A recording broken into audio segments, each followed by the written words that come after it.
pesën që jemi tani, unë i kam dhënë 30 sekonda dorën zotit Berisha në një darkë që shtroi për grupin parlamentar Flamur Noka tek sofra e Riut. Kaq. Zero komunikim. Aty kishte edhe një batutë, se njëri nga kolegët më ngacmoi se erdha pak me vonesë, mund ta themi tani sepse derisa doli dhe vallja, dhe më ngacmoi dhe më tha na thuaj diçka, na thuaj një fjalë, zoti Xhaferi na thuaj një fjalë, dhe po e lëm këtu më mirë, nuk po shkoj më. Jo, po thuaj vetë, mos na e thuaj gjithë ditë, më na e the një histori vetëm kaq të. Jo, nuk dua të shkoj më tej, do të rikthehem te ajo që tha zoti Lami, pra vështirësia kryesore këtu është që pavarësisht se unë do e votoj Partinë Demokratike, unë e shoh se njerëzit për vite, si pasojë asaj skadimit të kohës politike, nga 92 një pjesë, në 96 një pjesë tjetër, në 2005 një pjesë tjetër, në 2013 një pjesë tjetër, në 2021 një pjesë tjetër, në 2023 një pjesë tjetër, njerëzit e kanë kuptuar që s'mund të përdoren më dhe do refuzojnë të marrin pjesë në. Një pyetje kam, ku shkon? Ky është problemi që shoh unë, pavarësisht se vota ime të shkojë te Partia Demokratike. Po që nuk është mjaft. Por ku shkon gjithë ky fluks votash në një perspektivë tjetër? Do ketë rritje të partive të vogla. Unë mendoj që do ketë, dhe po të shikosh retorikën edhe të Berishës, edhe të Ramës, është sulm kundër partive të vogla. Të dyja të reja apo të vogla? Partive të reja, unë do shëroj të jenë të mëdha, partive të reja. Po që janë të vogla, realisht. Ose s'janë matur akoma. Të dyja palët i sulmojnë. Si Paterica Rama i quan Paterica të opozitës, opozita i quan Paterica të Ramës. Keni një koment për rastin Sula, i cili për fat keq dy liderat kryesorë e kthyn pothuajse një komedi teatrale një ditë më parë. Njëri thoshte do të pranojmë dashin, po të shkojë të dezinfektohet te Pularia, tjetri thoshte i shtrembronte dhe emrin ja bënte dashnor Sulo, atu se nuk e njeh. Dhe ndërkohë i thoshte është i Joni, mos bëj gabim, po ktheu. Pra le të themi vlerat e fenomenit Sula nuk qëndrojnë në raport me individin, si për zotin Rama, ashtu dhe zotin Berisha. Vlerat e fenomenit Sula qëndrojnë në raport me faktin që ktheu në komike primaret. Berisha. Ktheu Sula, ajo që ndodhi me zotin Sula, i ktheu primaret në komike, sepse doli më i votuari, kishte aktivitet parlamentar dhe u përjashtua nga lista. Që tregoj që primaret ishte një problem për proces fare efektiv. A pyetja që lidhet me pyetja që bëra unë lidhur me fluksin e votuesve të gjatë, lidhet dhe me moshën, temi moshën biologjike të zotit Berisha, e cili është fakt hynor, është nga zoti. Jo, s'ka të bëj fare me moshën. Jo, një sekond, po dua të them diçka tjetër. Them me kalimin e viteve nuk është zoti Berisha bëhet më i ri. Apo jo? Dhe kuqet theksohen më shumë, po jo se mosha bëhet më e vërtetë, këtu ke drejt, kur po na theksohen huqet ne që jemi shumë herë më të ri se ai mendo zoti Berisha. Cikël biologjik. Jo, problemi është cila është perspektiva e Partisë Demokratike? Mbas zgjedhjeve. Jo, nuk po flas, pas zgjedhjeve besoj jemi të qartë gjithë, mund të diskutojmë shkallën e humbjes, po jo shkallën e fitores. Por cila është perspektiva me kalimin e viteve, me kalimin e Ilamit parë? Ky është edhe problemi. Çfarë ndodh me Partinë Demokratike pas 120 vjetësh kur zoti Berisha mos jetoi më? Unë gjykoj pra që për mua. Çfarë ndodh me Partinë Demokratike? Pra, ka një të nesër me Partia Demokratike pas zotin Berisha?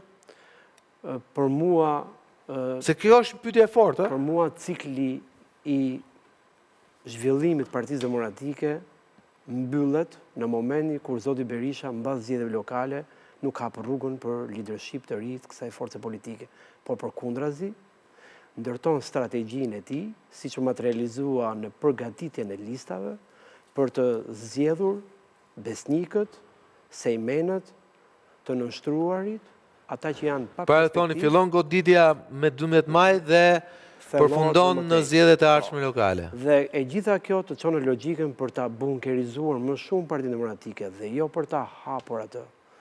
Dhe vetë persona që janë brenda Partisë Demokratike janë përzgjedhur me cilësi gati të ngjashme, të cilët janë pro dhe mbështetin zotin Berisha dhe jo ta kritikojnë zotin Berisha, se tek e fundit, dhe ky është lajmi i keq dhe më shumë, kanë kuptuar zoti Basha që në opozitë nuk jetohet keqër. The edhe zoti Basha. Më fal, zoti Baba. Po më the zoti Basha e lashëm mision. Më kërkoj falje, por kanë kuptuar. Nuk e lemo jo. Kanë kuptuar që nuk jetohet keq dhe në opozitë. Pse të foli Freudi, e kishte për zotin Basha. Sigurisht po. Se Zoti Bashës po jeton keq. Ka qenë edhe ai vetë nuk jetohet keq. Pra të gjithë kanë kuptuar që edhe në opozit, nën diktat, nën presion, të censuruar, në kuptimin materialist dhe Kutit personal. Dhe egos personale, nuk se jetohet keq. Dhe këto 3 lajme që unë po i bashkën në një, është lajmi keq në kuptimin e perspektivës Partisë Demokratike. Por, unë shpresoj dhe uroj që 2025, në 11 maj, ta surprizoj pozitivisht me disa zhvillime modeste të partive të vogla, të cilat na krijojnë perspektivën që gryrja që ndodh brenda Partisë Demokratike ketë një çadër ku të shkojë. Çadër dhe strek ku mund të shkojë. Se nëse partitë e vogla do të na zhgënjejnë siç na kanë zhgënjur në 34 vite, është e vështirë të shpresojmë për një ndryshim, për një strukturë të re të formacioneve politike dhe apo ristrukturim edhe të votës elektorale. Cila është perspektiva? Perspektiva më optimiste. Mbas 120 vjetësh, a? Perspektiva me mbas 90 ditësh, mbas si i bie 50 ditësh. Perspektiva më optimiste që unë do kisha dëshirë të ndodhte ishte që të mundësoj rotacioni politik. Njëkohësisht do ta pranoja me shumë dëshirë edhe një humbje shumë të ngushtë të zotit Berisha. Pra një humbje me 3-4 mandate, 66 me 74. Se kjo të krijon besimin që mund të ribëhet gjëja. Pa ajo që konstatoj në teren. Indiferentizmi në ekstrem i atyre votuesve të hershëm të Partisë Demokratike, si duket ka të bëjë me faktin që elektorati djathtë ka kuptuar që një çete pajisur me vull nga Edi Rama, sepse qofse themi që sistemi i drejtësisë ka kapur Edi Rama i dha vullën. E thoni ju ato. E thon ata, e thot Berisha. Pra unë them gjithmonë që ecim me logjikën e Berishës. Ecim me logjikën, atëherë pra i pajisi me vull. Dhe mos pjesëmarrja në votim ka të bëjë me faktin një farë ndërgjegjësimi të shpëtojmë të paktën 2029. A shpëtohet 2029? Pra, me çfarë konstatoj unë, rikthimi i Berishës, mundësimi i bashkimit si pasojë e mundjes së zotit Basha në zgjedhjet lokale, ai ishte fati i zotit Berisha që u rikthye, fati i mirë.